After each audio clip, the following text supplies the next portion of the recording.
Talking Mike here. Let's talk about Casey Jones issue number 2.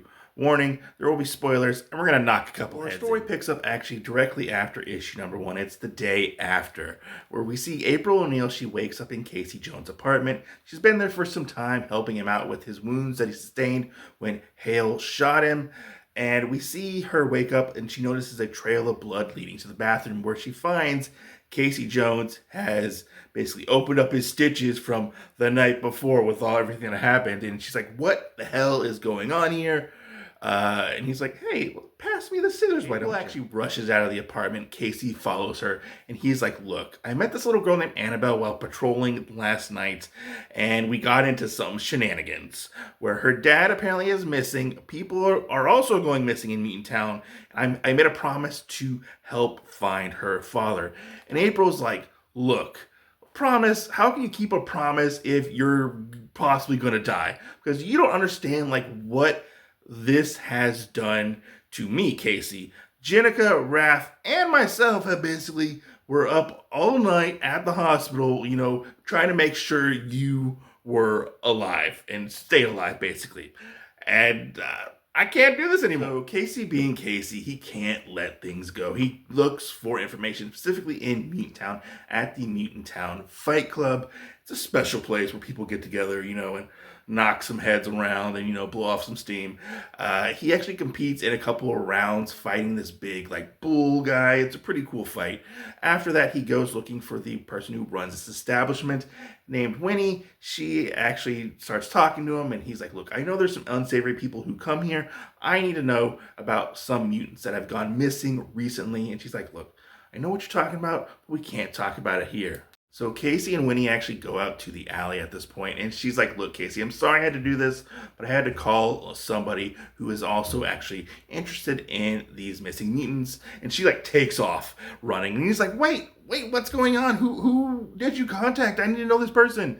And the person says, I am that person, who happens to be the mob boss of Mutant Town, Lao. Casey actually gets grabbed by Lo Bao and his henchmen, where they're interrogating him. And he's like, look, I need to know what exactly is going on. Why are you looking into my business at this point? And Casey's like, what are you talking about? And we find out that the little girl Annabelle, her father works for Lo Bao. His name is Sully, and he and a couple other people went missing previously on the outskirts of Mutant Town because they were making a run for Lo Bao. And they kind of come to an agreement where maybe they can actually help each other, where they actually end up setting up this stakeout looking for the person who is trying to grab these mutants off. You switch over to seeing Casey on top of a roof, staking things out, making sure, everything goes according to plan, to where they have basically put certain people throughout this block of Mutant Town to act like normal citizens, to try to entice this person or people trying to kidnap mutants to take the bait. And as they're waiting, Raph actually shows up because apparently April contacted him to say, hey, something's wrong with Casey. I need you to go check it out. So that's what he does. And he's like, hey, Casey, what are you doing here? Why are you working with these criminals? And he's like, look, Raph, you won't understand. He's like, I won't understand. You don't need to be here. You need to be home. You need to be with us, not with these lowlifes. And they get into this pretty awesome fight. While this is all happening, Raph actually gets knocked out, and the person who has been hunting the mutants shows up and might have just captured Casey Jones. All right, so let's look at the internal artwork for this book. Here's your creative team right here. Give them all the love and respect that they deserve, because they worked really hard on this book, and it shows, because it is an awesome book, especially art-wise. I loved reading this because I really felt like I was watching this on a TV almost, the way it was laid out.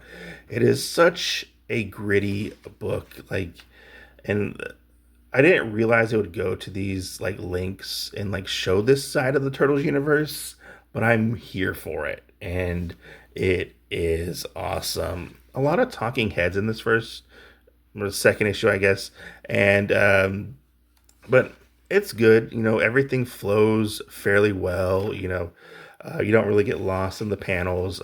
Some action in this, which the action is very well done in this, especially with the fight with the Minotaur, and then at the end where we actually get to see Raph in him and Casey fight in this, which is a very emotionally charged fight where they have a couple of surprises in this, because Raph and Casey have probably fought like several times before, but nothing like this, I feel like. But yeah, awesome second issue art wise. Superb. What exactly did I think of issue number 2 of Casey Jones? Well, this is a solid second issue. It definitely moves the story forward in a good way.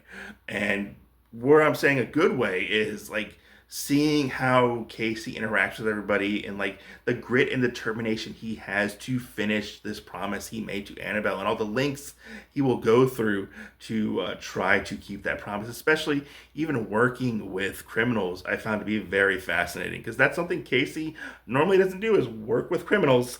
But this story has so many different layers and moving pieces to it, which things where I was not expecting to happen, or even callbacks from other Turtles books within this line, where we see like Lo Bao come back, where he was a big part of the Night Watcher book, which I was not expecting him to come back at all.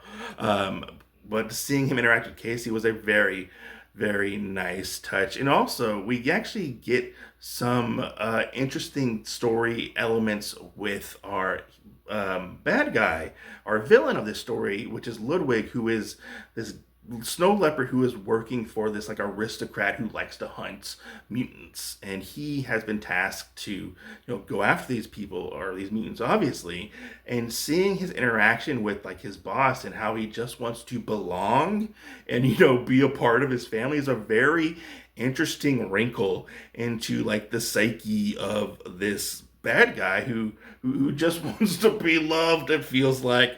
And I found that to be so one of the most interesting parts of this, which I didn't really touch on in my overview of this. One aspect which I love the outcome of it and like the way it was played out, but was the fight between Casey and Raph.